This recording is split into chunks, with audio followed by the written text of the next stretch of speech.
नमस्कार, बहुत स्वागत है आप सभी का। मैं आपके साथ आशुतोष चतुर्वेदी। शाम के 4 बजने जा रहे हैं, वक्त है 4 के अलार्म का, जिसमें हम दिखाएंगे दिन भर की हर बड़ी यानी तमाम खबरों का राउंड अप और 4 बड़ी खबरों पर सबसे पहले खास नजर। आइए शुरुआत करते हैं, देखते हैं आज की हमारी पहली खबर कौन सी है जो आप सुनने जा रहे हैं। देखिए, पहली खबर, पश्चिम बंगाल की हार के बाद तृणमूल में भगदड़ जारी है। सुष्मिता देव ने भी तोड़ दिया नाता, आगे भी कई तैयारी में है। दूसरी खबर, राज्यसभा चुनाव का नामांकन रद्द होने की शिकायत कांग्रेस नेताओं के साथ चुनाव आयोग गई मीनाक्षी नटराजन। तीसरी खबर, अपाचे हेलीकॉप्टर गिराने से नाराज डोनाल्ड ट्रंप ने ईरान पर बरसाया बारूदी कहर। और चौथी खबर, अफगानिस्तान पर पाकिस्तान का कायराना हमला, 13 निर्दोष नागरिकों की मौत। ये तो 4 बड़ी खबर सबसे पहले आपके सामने रखेंगे ही। इसके अलावा जो भी बड़ी खबर होगी, चाहे भारत से या दुनिया के किसी भी हिस्से से, आप सभी के सामने अगले 1 घंटे पहुंचाने जा रहे हैं 4 के अलार्म में। लेकिन शुरुआत आज की 4 तस्वीरों के जरिए जो कि सुर्खियों में है। क्यों, आइए पता करते हैं। देखते हैं सबसे पहले 4 तस्वीर। सबसे पहले जो तस्वीर दिखाने जा रहे हैं, रूस के दागिस्तान में यह बड़ा हादसा हुआ। 3 धमाकों के बाद गैस पाइपलाइन में भीषण आग लग गई। धमाकों की वजह अब तक साफ नहीं है। देखिए,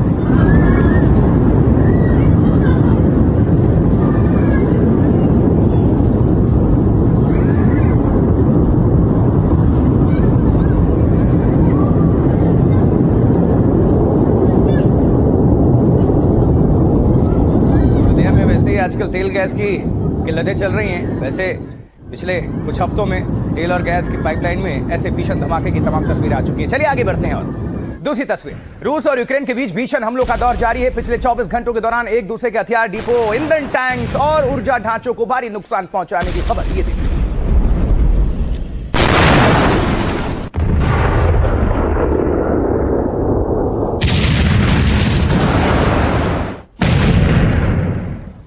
तो हर तरफ धमाके ही धमाके, गूंज।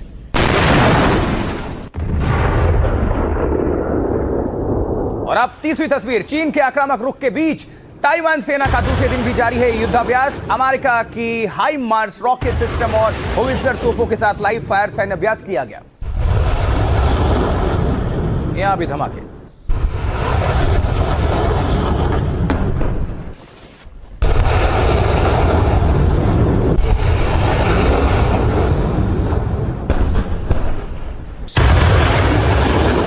चल रहे हैं तो कहीं सैनिक अभ्यास। चलिए, 3 तस्वीरें हो गई। अब चौथी तस्वीर, उत्तरी आयरलैंड के बेलफास्ट में हिंसक प्रदर्शन हुआ। सूडानी नागरिकों के हमले के बाद भड़क गए स्थानीय लोग, कई बसेस और गाड़ियों को खूब डाला। ये देखिए तस्वीरें।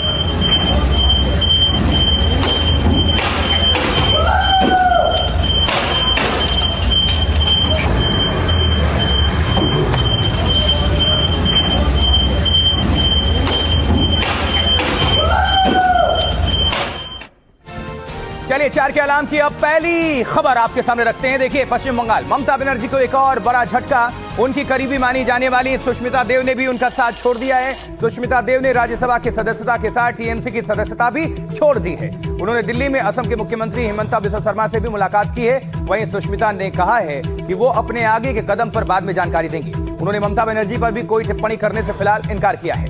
ये मेल मुलाकात की तस्वीरें, ये देखिए। तो एक के बाद एक ममता बनर्जी को, उनकी पार्टी टीएमसी को झटके पर झटके लग रहे हैं।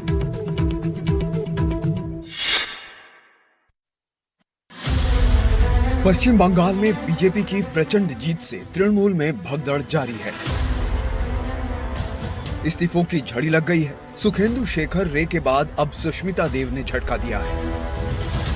सुष्मिता ने भी राज्यसभा सीट के साथ साथ तृणमूल कांग्रेस के सभी पदों और सदस्यता से इस्तीफा दे दिया है। इस्तीफा देने के बाद न उन्होंने ममता बनर्जी पर कुछ कहा, न भविष्य की योजनाओं के बारे में कुछ बताया।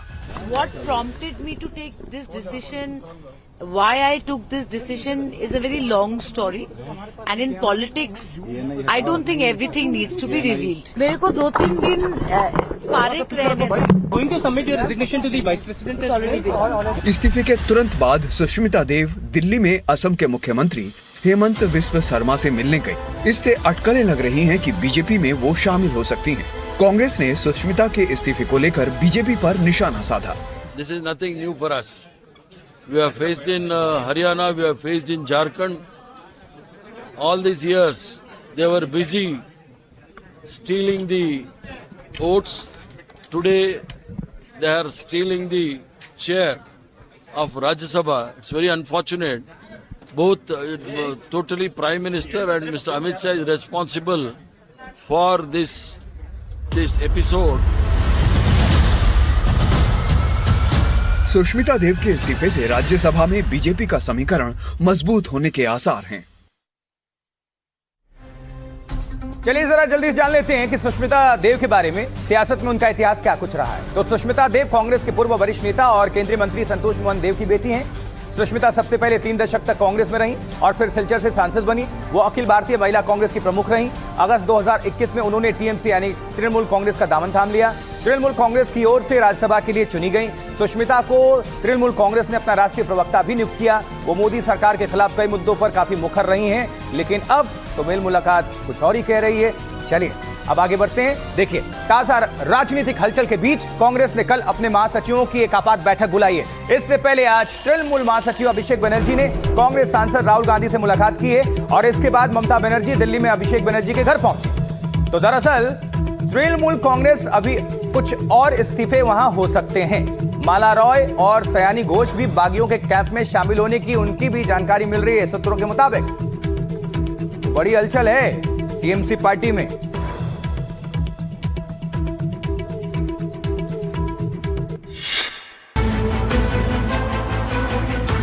लंबे समय बाद ममता दिल्ली में डटी हुई हैं।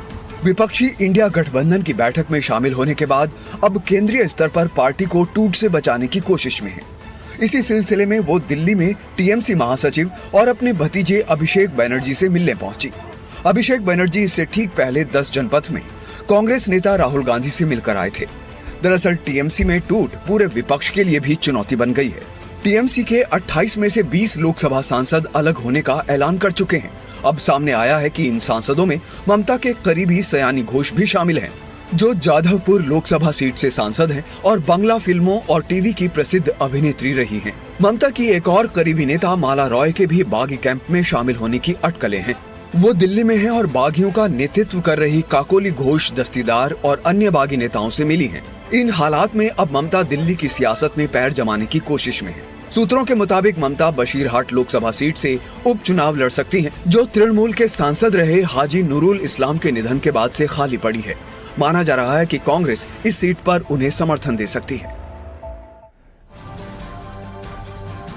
चलिए बात होगी टीएमसी की पश्चिम बंगाल की बागियों की टूट की। ममता बनर्जी की पार्टी को जो झटका लग रहा है उस पर आपको विस्तार से हमने खबरें पहुंचाई।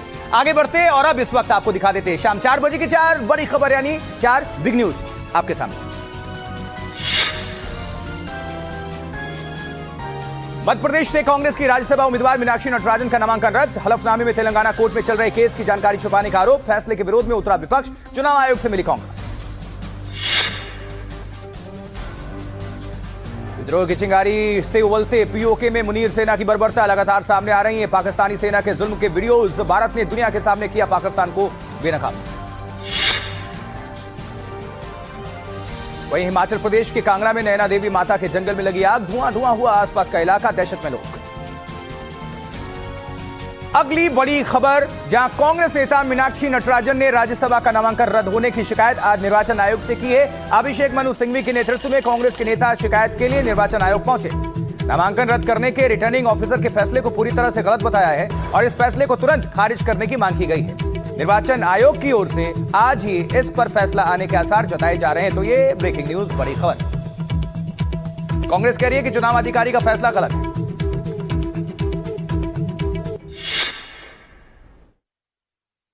एक गंभीर शिकायत के साथ दिल्ली में निर्वाचन आयोग के दफ्तर पहुंचे कांग्रेस के वरिष्ठ नेता केसी वेणुगोपाल, रणदीप सुरजेवाला, जयराम रमेश, विवेक तनखा और अभिषेक सिंघवी जैसे दिग्गजों के साथ पहुंची मीनाक्षी नटराजन ने मध्य प्रदेश से राज्यसभा का अपना पर्चा रद्द किए जाने के फैसले को रद्द करने की मांग की। दलील दी कि उनके खिलाफ कोई केस लंबित नहीं है जिसे उन्होंने नामांकन पत्र में छुपाया हो। कांग्रेस के लीगल सेल के प्रमुख अभिषेक मनु सिंघवी ने रिटर्निंग ऑफिसर के फैसले को पक्षपात भरा बताया। ये रिटर्निंग ऑफिसर का निर्णय बिल्कुल विकृत है, कानूनी रूप से गलत है। किसी हद में किसी तरह से उसको समर्थन नहीं किया जा सकता। कि हमारा आज भी संवैधानिक संस्थाओं पर पूरा उम्मीद है, इसीलिए हम ये लड़ाई लड़ रहे हैं। चुनाव आयोग ने अभी हमारी सुनवाई की है और अब हम वेट कर रहे हैं। रिटर्निंग ऑफिसर ने इस आधार पर नामांकन पत्र रद्द किया कि मीनाक्षी नटराजन ने अपने खिलाफ एक केस की जानकारी छुपाई है। लेकिन कांग्रेस का कहना है कि जब कोर्ट ने शिकायत का संज्ञान ही नहीं लिया तो केस बनता ही नहीं।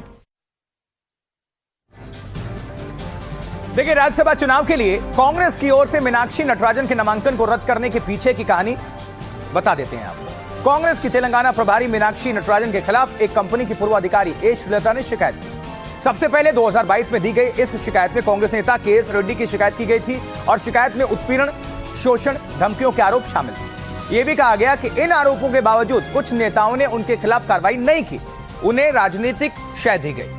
2022 में पुलिस ने सबूतों के अभाव में इस पर कोई एक्शन यानी कि कोई कार्रवाई नहीं की। 2025 में श्रीलता ने हैदराबाद की नामपल्ली कोर्ट में याचिका में मीनाक्षी नटराजन का नाम आरोपी नंबर 4 के तौर पर दिया और कहा कि तेलंगाना प्रभारी होने के बावजूद मीनाक्षी नटराजन ने शिकायत पर कोई कार्रवाई नहीं की, तो मीनाक्षी का नाम 2025 की शिकायत में सामने आया।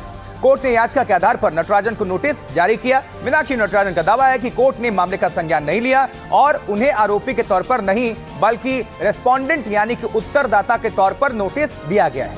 लेकिन राज्यसभा के चुनाव अधिकारी ने उन्हें आरोपी मानते हुए कहा है कि उन्होंने केस छुपाया है, इसलिए उनका नामांकन रद्द किया जाता है। कहानी यह है। अब निर्वाचन आयोग में शिकायत करने के बाद बाहर आने पर सुप्रीम कोर्ट के वरिष्ठ वकील और कांग्रेस के लीगल सेल के प्रमुख अभिषेक मनु सिंघवी ने बताया कि किस आधार पर रिटर्निंग ऑफिसर का फैसला रद्द किया जाना चाहिए।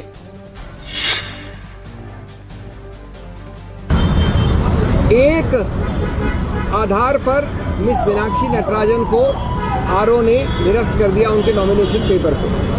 वो आधार था ये गलतफहमी कि कोई क्रिमिनल केस जो इनके विरुद्ध पेंडिंग है उसका इन्होंने खुलासा अपने फॉर्म में नहीं किया। मजे की बात यह है कि कोई भी क्रिमिनल केस ऐसा नहीं है जो कानून में एग्जिस्ट करता है, स्थित है, जिसका वो खुलासा कर सकती थी, कोई नहीं है।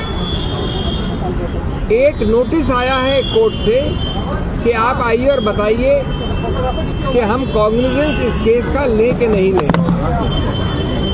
ये पहली कक्षा का कानूनी विद्यार्थी जानता है कि कॉग्निजेंस यानी संज्ञान लेना एक प्राथमिक स्टेज होती है मैजिस्ट्रेट द्वारा, और वो इसलिए ली जाती है कि मैं ये निर्णय करूं कि ये केस आगे चलना चाहिए कि नहीं। बिना कॉग्निजेंस के कोई भी क्रिमिनल केस जन्मता ही नहीं है। देखिए, मीनाक्षी नटराजन का नामांकन रद्द होना बीजेपी के लिए फायदेमंद है। 230 सदस्यों की मध्य प्रदेश विधानसभा में बीजेपी के पास 164 विधायक हैं। बीजेपी इन अंकों के आधार पर 2 ही नेताओं को राज्यसभा चुनाव जिता सकती थी, लेकिन अब भारतीय जनता पार्टी ने 2 के बजाय 3 उम्मीदवार मैदान में उतारे हैं। तरुण चुग, रजनीश अग्रवाल और महेश केवट। तरुण चुग और रजनीश अग्रवाल की जीत पक्की थी, लेकिन महेश केवट की जीत तभी हो सकती थी जब कांग्रेस के कुछ विधायक क्रॉस वोटिंग कर दें।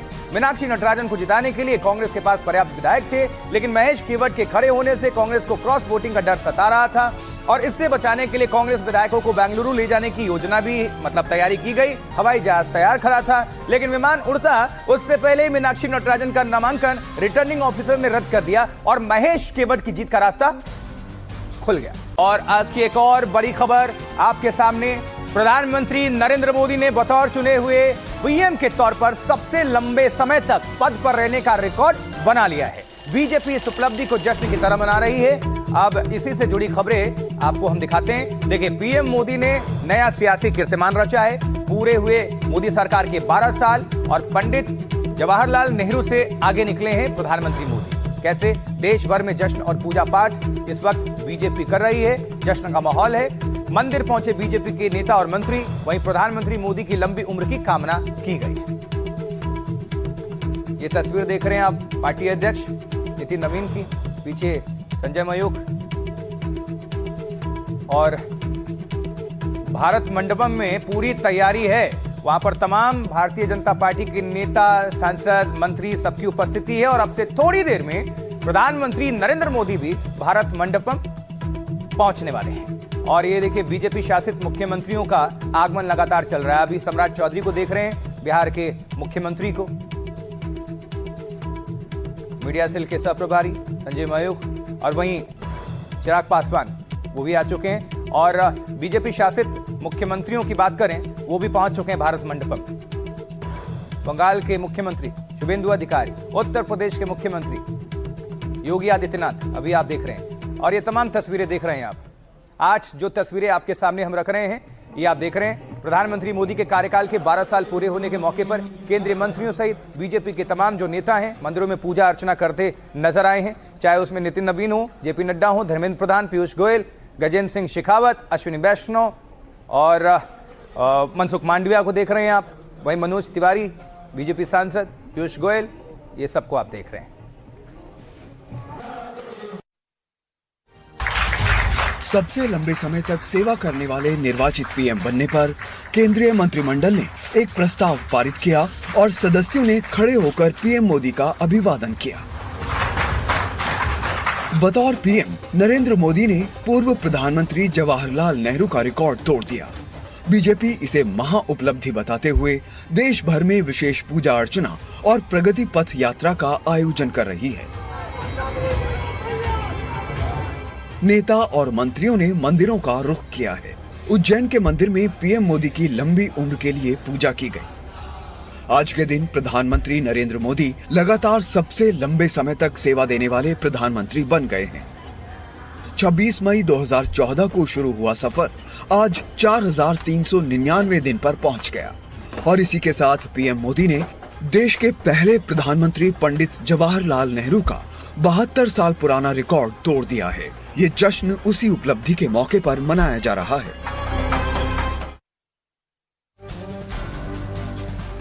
देखिए, भारतीय जनता पार्टी बतौर प्रधानमंत्री नरेंद्र मोदी के सबसे लंबे कार्यकाल पर जश्न मना रही है और विपक्ष सवाल उठा रहा है। तो जरा अब देखिए कि पक्ष और विपक्षी नेताओं की इस पर क्या प्रतिक्रिया है, देखिए सुने।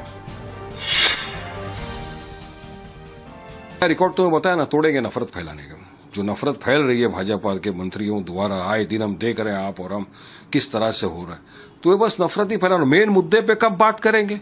जनता के सवाल का जवाब क्यों नहीं देते? 12 साल में पीएम मोदी ने एक भी प्रेस कॉन्फ्रेंस किया क्या? ये रिकॉर्ड है ना, रिकॉर्ड नहीं तो क्या है ये? और अंग्रेजों के कृपा पात्र से ये प्रधानमंत्री नहीं बनते, ये किसी बड़े लोगों के कृपा पात्र, ये जनता के कोख से पैदा लिए।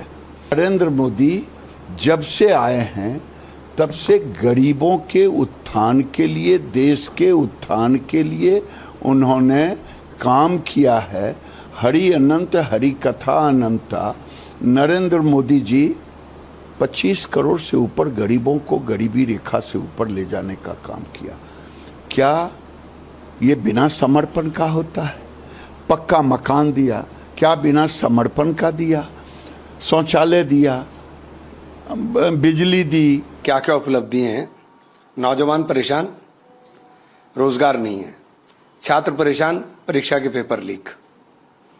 किसान परेशान, फसल के दाम नहीं है। अमेरिका की मार्केट खोल दी गई है, बाहर से आयात होगा, देश का किसान बर्बादी के कगार पर। व्यापारी परेशान कि माल अपना कैसे बेचे, क्योंकि अर्थव्यवस्था गोते खा गई।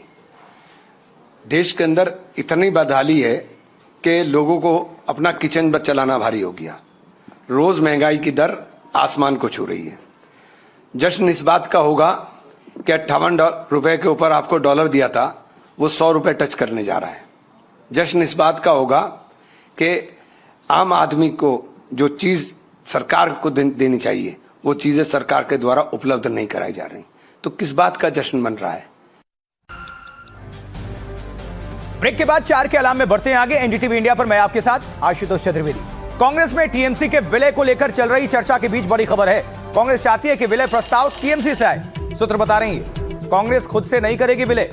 आज राहुल गांधी से मिले अभिषेक बनर्जी। राहुल और अभिषेक की 1.5 घंटे ये मुलाकात चली है। तो सूत्रों के मुताबिक कांग्रेस चाहती है टीएमसी करे पहल इसकी, विलय वाली। कांग्रेस खुद नहीं करेगी विलय की पहल। और आज राहुल गांधी से मुलाकात हुई है अभिषेक बनर्जी की। अब क्या इसका निष्कर्ष निकलता है ये आने वाला वक्त ही बताएगा।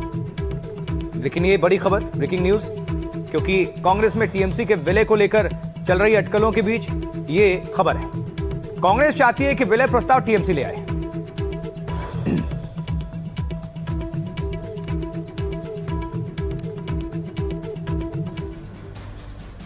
एक बड़ी खबर यह भी है कि देखिए, ईरान के साथ समझौते की उम्मीद जगाने के बीच अमेरिका के राष्ट्रपति डोनाल्ड ट्रंप ने अचानक सबको झटका दे दिया है। ट्रंप के आदेश पर अमेरिकी सेना ने ईरान में ताबड़तोड़ हवाई हमले कर दिए और ईरान के 20 ठिकानों को निशाना बना दिया। Air defence system, radar sites और ग्राउंड कंट्रोल स्टेशन को तबाह किया है। ट्रंप का आरोप है कि ईरान ने अमेरिका के अपाचे हेलीकॉप्टर को मार गिराया और यह उसी का बदला है।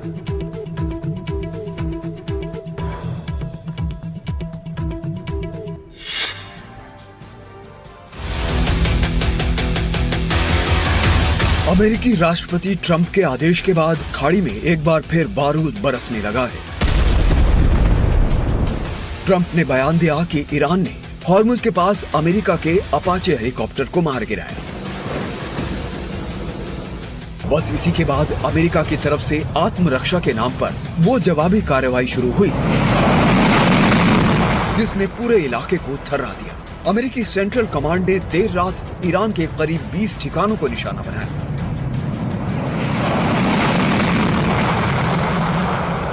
इनमें ईरान के air defence system, radar sites और ग्राउंड कंट्रोल स्टेशन शामिल हैं। हमले इतने जोरदार थे कि ईरान के किशम द्वीप, सिरीक, जास्क और बंदर अब्बास बंदरगाह के पास धमाकों की गूंज दूर दूर तक सुनी गई। अमेरिकी सूत्रों का दावा है कि अपाचे हेलीकॉप्टर पर ईरान के घातक शाहिद ड्रोन से हमला किया गया था। ये सब तब हुआ जब अमेरिका और ईरान की वार्ता आखिरी दौर में थी।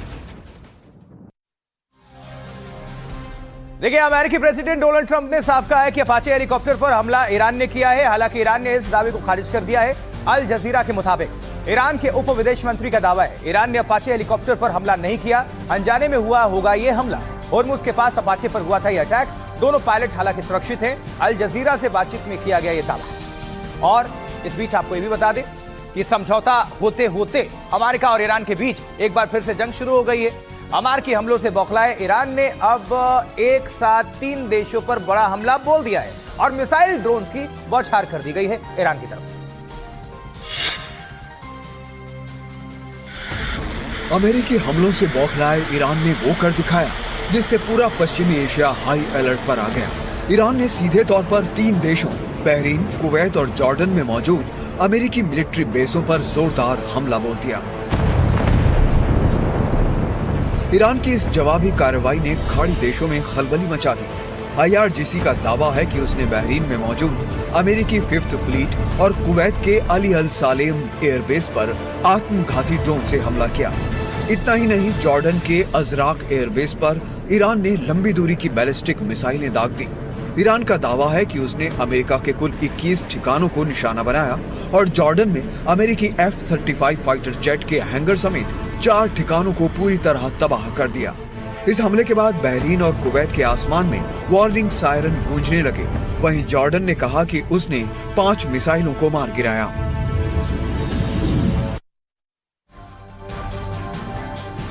तो 3 देशों पर ईरान के हमलों के बाद विदेश मंत्री अब्बास अरागची ने अमेरिका को चेतावनी जारी की है। उन्होंने कहा है कि युद्ध के मैदान में अपनी हार के बावजूद अमेरिका ने हमारे दृढ़ संकल्प को आजमाने का फिर से विकल्प चुना है। ईरानी सशस्त्र बल हर हमले का जवाब देंगे। अगर सुरक्षित रहना चाहते हो तो हमारे क्षेत्र को छोड़ दो। फारस की खाड़ी का इतिहास घुसपैठ करने वालों के भयानक हश्र से भरा पड़ा है। अफगानिस्तान में पाकिस्तान की एयर स्ट्राइक, ये ब्रेकिंग न्यूज है इस वक्त, ये बड़ी खबर है। अफगानिस्तान में पाकिस्तान ने एयर स्ट्राइक किया है। रिहायशी इलाकों में ये अटैक किए गए हैं। कुनार, खोस्त और पख्तिका में ये बमबारी हुई है पाकिस्तान की तरफ से। पाकिस्तान के हमले में 13 लोगों के मारे जाने की खबर मिल रही है। अभी पाकिस्तान लगातार यूके में किस तरह से जुल्म डाला है और अब अफगानिस्तान में भी एयर स्ट्राइक की है पाकिस्तानी सेना ने। इसमें 13 लोगों के मारे जाने की खबर। तो अफगानिस्तान में पाकिस्तान का अटैक, रिहायशी इलाकों को टारगेट किया पाकिस्तान ने। ये जो आप देख रहे हैं तस्वीरें, बच्चों को भी नहीं बख्शा गया, उनको भी निशाना बनाया गया है। इसमें बच्चे भी हताहत हुए हैं।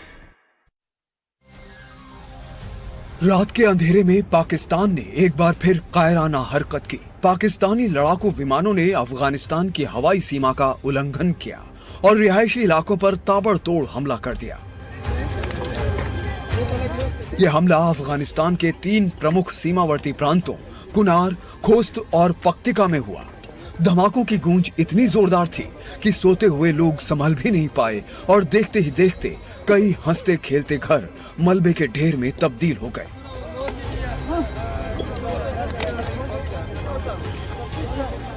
इस कायराना हमले में सबसे दर्दनाक पहलू ये है कि मरने वालों में सबसे ज्यादा तादाद मासूम बच्चों की है। तालिबान सरकार के मुताबिक हमले में 13 लोगों की जान चली गई है, जिनमें 11 मासूम बच्चे, एक महिला और एक बुजुर्ग शामिल है। तालिबान सरकार ने पाकिस्तान की इस हरकत को एक बड़ा मानवीय अपराध करार दिया है।